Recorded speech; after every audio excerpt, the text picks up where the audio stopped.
ये जो बच्चा चोरी के संबंध में जो विभिन्न स्रोतों से और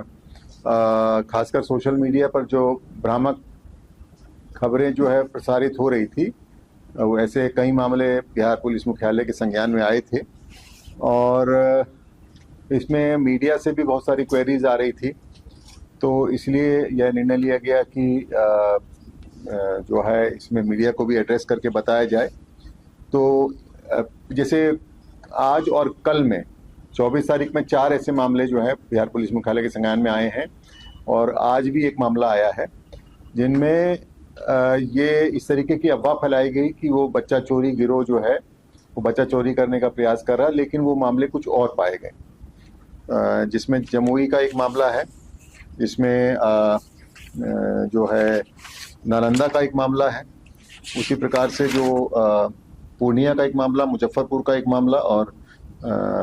मुजफ्फरपुर का एक दूसरा मामला भी है जो आज प्रतिवेदित हुआ है। बाकी 4 मामले कल के हैं। तो सब मामलों में ये पाया गया जांच उपरांत की जो है ये मामले सब अफवाह थे। तो इसमें जो खतरा रहता है कि चूंकि बच्चा चोरी की अफवाह में जो भीड़ एकत्रित हो जाती है वो कई बार मॉब लिंचिंग भी कर देती है और कुछ जो निर्दोष लोग इसका शिकार हो जाते हैं और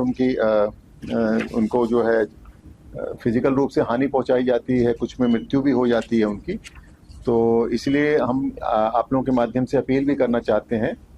आम जनता से कि किसी भी परिस्थिति में अगर कोई ऐसी अफवाह मिलती है तो कभी भी कानून को अपने हाथ में न लें। डायल 112 जो इमरजेंसी रिस्पांस सिस्टम है पुलिस का, उस पर डायल करें या संबंधित निकटतम थाना को सूचना दें। पुलिस तुरंत वहां पहुंचेगी और उसके वेरीफाई करेगी उस इन्फॉर्मेशन को और जो भी उचित कार्रवाई होगी, लीगल कार्रवाई होगी, विधिक कार्रवाई होगी, वो करेगी। तो इस संबंध में कुछ मीडिया वालों ने ये जानकारी भी लेनी चाहिए थी कि कितने मामले 2025 में गुमशुदगी के प्रतिवेदित हुए हैं। तो आपको ये जानकारी के लिए बता दें कि बिहार में पूरे राज्य में कुल 14,699 मामले प्रतिवेदित हुए थे 2025 में, जिसमें 12,526 जो हैं बालिकाएं थी और करीब 2,173 जो हैं वो बालक थे। और उसमें से 7,772 बालक बालिकाओं को जो है उनको रिकवर कर लिया गया पुलिस द्वारा। कुल 6,927 जो हैं बच्चे अभी भी अनट्रेस्ड हैं। लेकिन ऐसी भी संभावना है कि कई बार वो बच्चे रिकवर हो जाते हैं, लेकिन चूंकि पुलिस रिकॉर्ड अपडेट नहीं होते हैं, इस कारण से भी उनकी रिकवरी जो है वो पुलिस रिकॉर्ड में अपडेट नहीं हो पाती है। तो इसको भी हम लोग दूर करने के लिए सभी ऐसे मामले जो अभी पुलिस रिकॉर्ड में जिन पर अनट्रेस्ड चिल्ड्रन है उनको वेरीफाई करके अपने रिकॉर्ड अपडेट करने के लिए निर्देश दे चुके हैं। और सभी पुलिस अधिकारियों को ये भी निर्देश दिया है कि ऐसी कोई भी सूचना मिलती है जिसमें बच्चा चोरी की कोई रिपोर्ट या कोई शिकायत आती है तो उसको तुरंत जो है स्थानीय स्तर पर वेरीफाई करें और अगर वो अफवाह है तो सोशल मीडिया के माध्यम से, अन्य माध्यमों से प्रचार प्रसार कराएं कि इस अफवाह पर ध्यान न दें और अगर कोई सही घटना है तो उसमें जो भी विधिक कार्रवाई है वो करें। और आपको बता दें कि सुप्रीम कोर्ट का भी आदेश है कि अगर कोई बच्चा मिसिंग रहता है 24 घंटे से अधिक तो उसमें तुरंत FIR दर्ज होती है, ये करनी है और उस सब में FIR दर्ज की जाती है और उसके लिए एक पूरा प्रोसेस, एक SOP निर्धारित है, भारत सरकार के द्वारा भी निर्धारित है, सुप्रीम कोर्ट की भी गाइडलाइंस है,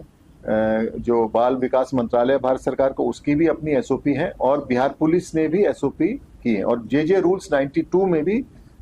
SOP निर्धारित किए गए कि अगर कोई बच्चा गुमशुदा होता है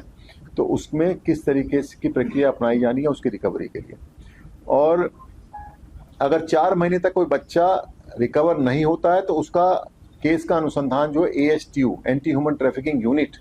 को ट्रांसफर हो जाता है। वो हर जिले में स्थापित है, पुलिस मुख्यालय स्तर पर भी एक एंटी ह्यूमन ट्रैफिकिंग स्थापित है और उसके लिए पूरे दिशा निर्देश हैं। एंटी ह्यूमन ट्रैफिकिंग जो इंस्पेक्टर हैं या जो भी पदाधिकारी हैं उनको किस तरीके के अपने कर्तव्य करना है, उसमें क्या क्या प्रोसेस अपनाना है स्टेप बाय स्टेप बच्चे की रिकवरी के लिए, वो सारा निर्धारित है। उसके अलावा भारत सरकार के बाल एवं विकास मंत्रालय का एक मिशन वात्सल्य करके एक पोर्टल है, पूरे इंडिया के सभी स्टेट्स उसमें उस पोर्टल पर हैं और बिहार के भी करीब जो है 1196 थाने उस पर मैप्ड है और उसका लॉगिन ID और पासवर्ड सब थानों को दिया हुआ है। अगर कोई भी बच्चा मिसिंग होता है, उसमें FIR होती है तो उसकी एंट्री, उसके जो भी बच्चे के प्रोफाइल जिसमें भी उसके जो डिटेल्स हैं पूरे उसमें एंट्री करनी है। उसमें दो तरीके के हैं, मिसिंग और रिकवरी, दो उसमें हेड्स हैं। तो मिसिंग अगर कोई बच्चा होता है तो उसकी मिसिंग वाले में एंट्री होती है, उसके सारे डिटेल्स, पारिवारिक पृष्ठभूमि और उसका जो बच्चे का प्रोफाइल, सब चीज़ें उसमें, फोटोग्राफ, जो भी चीज़ें अवेलेबल होती हैं सारी उसमें होती हैं। और वो पूरे इंडिया में सर्कुलेट हो जाता है चूंकि वो ऑनलाइन सिस्टम है। और अगर बच्चा वो कहीं रिकवर होता है तो रिकवरी की भी एंट्री होती है। तो अगर कोई बच्चा जैसे बिहार से मिसिंग हुआ और किसी अन्य राज्य में रिकवर हुआ और वहाँ उसकी एंट्री हुई तो मैचिंग वो पोर्टल कर देता है ऑनलाइन, तो इससे बच्चे की रिकवरी और उसका वो आसान हो जाता है। तो ये व्यवस्था पूरे सभी देश के सभी राज्यों में है और ये बिहार में भी ये अपनाई जा रही है। तो कुल मिलाकर के आज का प्रेस कॉन्फ्रेंस का मुख्य उद्देश्य यही है कि बिहार पुलिस जो भी बच्चे गुमशुदा होते हैं उनकी तत्परता से रिकवरी हेतु पूरा प्रयास करती है और जो भी एसओपी निर्धारित किए गए हैं उसका पालन करती है। और इसमें आपको बता दें कि माननीय उच्च न्यायालय की भी एक जुवेनाइल जस्टिस मॉनिटरिंग कमेटी है, वो भी ऐसे मामलों का अनुश्रवण करती है, मॉनिटरिंग करती है कि बच्चों की, गुमशुदा बच्चों की रिकवरी के लिए क्या प्रयास किए जा रहे हैं। उसके लिए समय समय पर उनकी गाइडलाइंस भी आती हैं और वो कुछ कुछ इंडिविजुअल केसेस में भी वो उसको मॉनिटर करती है। तो कुल मिलाकर के यही है कि जो अफवाहें फैली हैं, जैसे मैंने बताया 5 मामले कल से अब तक आए हैं, जो सभी मामले जो है असत्य पाए गए,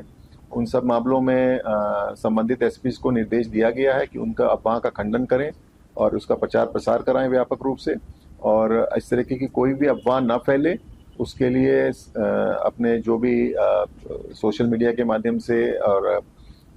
जो आप लोग जो मेन स्ट्रीम मीडिया है उनके माध्यम से प्रचार प्रसार कराएं, ताकि पब्लिक भी आगाह हो सके कि इस तरीके के अफवाहों से कई बार